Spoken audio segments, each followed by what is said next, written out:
Takže ahoj lidi, vítám vás tady Minekeeper 2159. Točil jsem video a zapomněl jsem zapnout mikrofon. Takže tady si peču sklo.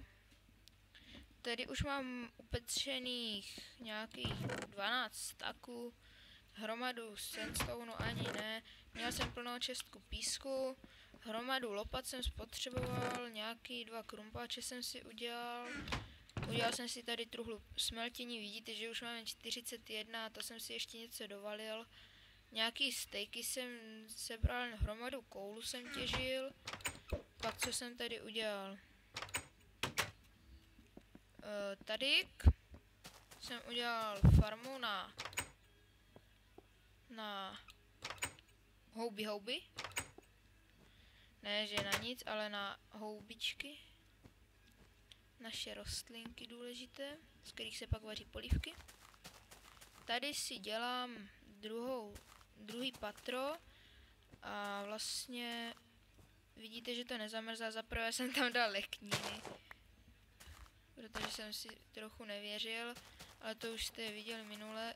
Hodně se mi daří sklízet obilí, ale teď, kde jsem sehnal tolik pískovce nebo písku na pískovec a na sklo, doufám, že jsem něco spawne a já jsem na písku, jo. Dobrý. Takže nic. Dáme si tu.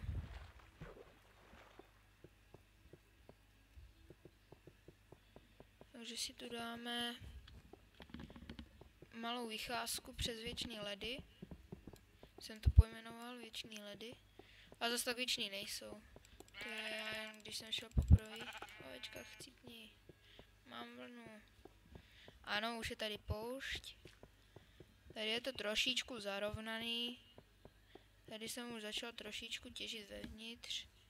A to nic není oproti tomuto. Odsaď jsem naplnil bednu a půl a nějaký kousek. Bednu a nějaký kousek. Jo, abyste viděli, jak to těžím, že mám takový mraky písku. Tak je to, že vlastně takhle, furt jedu nezáživně. Včera večer jsem to koupal, když jsem se nudil, nemohl jsem na nic přijít, tak jsem to takhle moc pomalu vykopával. Jo, dokopem stak. Už jsem v tom, v dolu. Přemýšlím, že si udělám pístový generátor na to, ale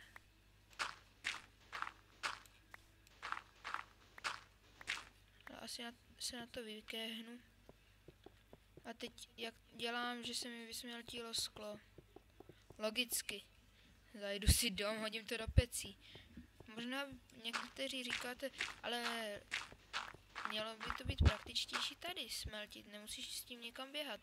Ale já s tím pak stejně budu muset zaběhnout dom se vším tím sklem a sandstonem dom, abych tam postavil nad naším baráčkem nebo tam někde. Asi nad tím zamrzlým oceánem postavíme tu modtrapku, co má gonky, ale musí to být celý pod tím. A bude to furt fungovat.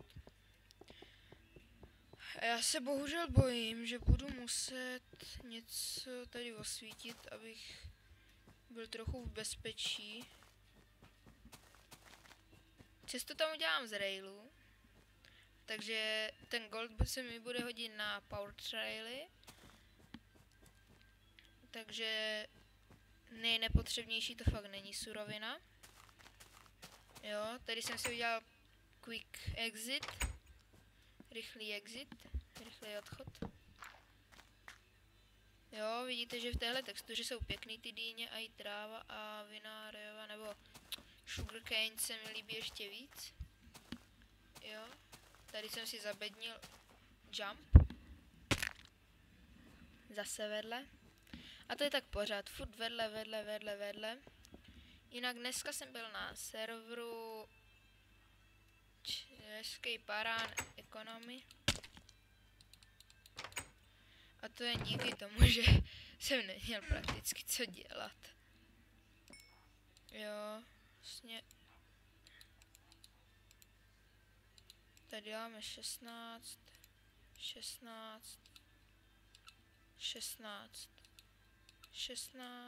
Ne 8, 16. Tohle si rozdělíme na 16. Někteří to mají udělaný tak, že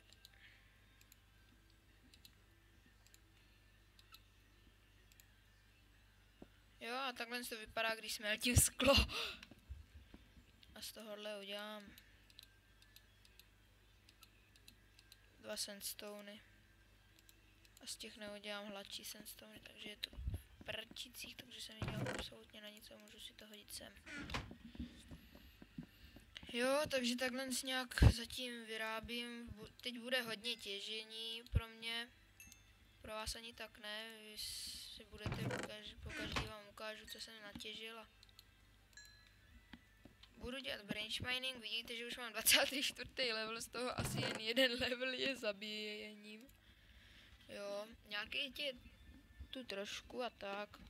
Takže to byla jen taková informace, co dělám tady v offscreen. Já se s vámi pro tenhle díl loučím, ahoj.